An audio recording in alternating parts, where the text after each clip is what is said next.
Good morning, this is Dr. Satish Gore from Pune.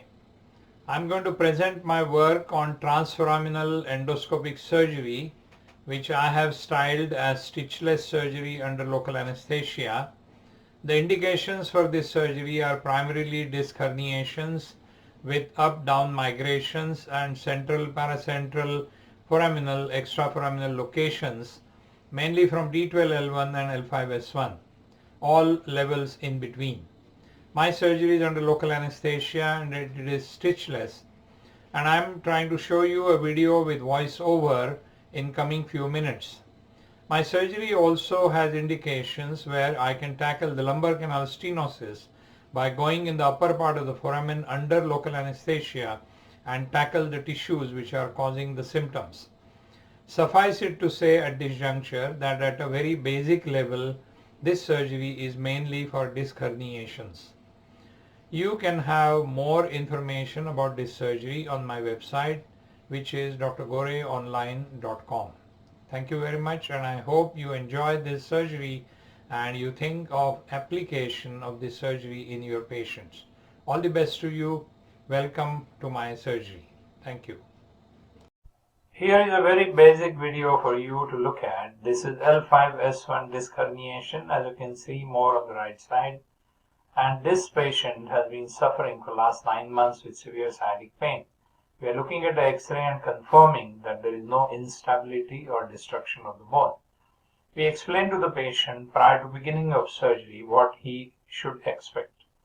I am drawing the midline under the guidance of the C-arm and checking it in the X-ray. Then I am drawing the disc space as you see it in AP, even though I am aware that there is a lordosis. Then I put my marker on the side and measure the depth of the disc and the inclination of the disc.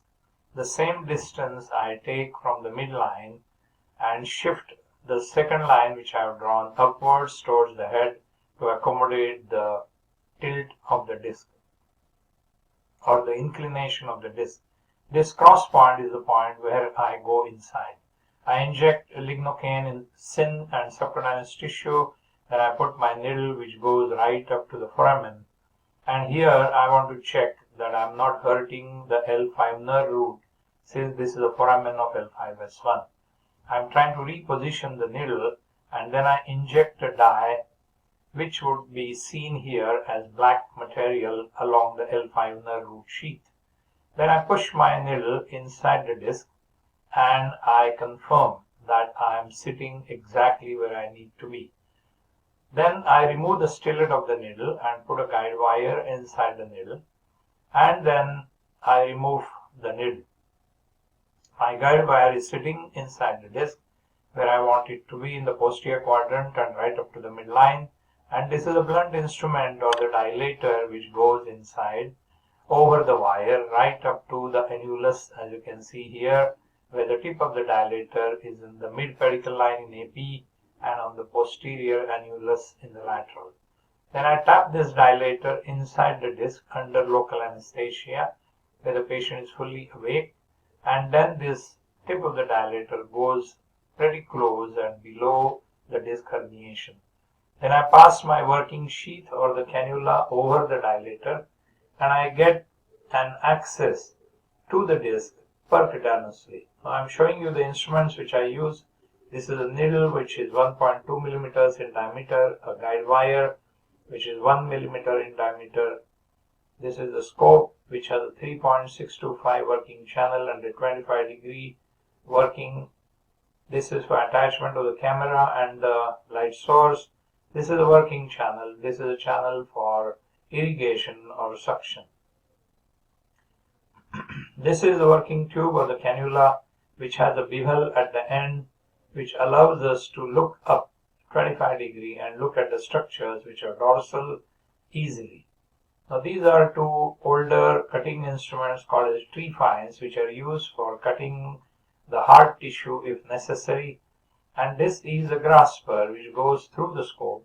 This is a 3.5 millimeter grasper which can help us in grabbing the structure which we want to remove. Now in this patient we are going to remove the herniation which is causing the sciatic pain to this patient. You can see the grasper in action and now this tube would be put inside the cannula. The patient and myself, both of us, are looking at the TV and trying to understand what is going on. I'm removing the fragment and I'm also asking the patient what is happening, and you can see the patient winces a little bit with pain when I remove the fragment, which is causing the pain.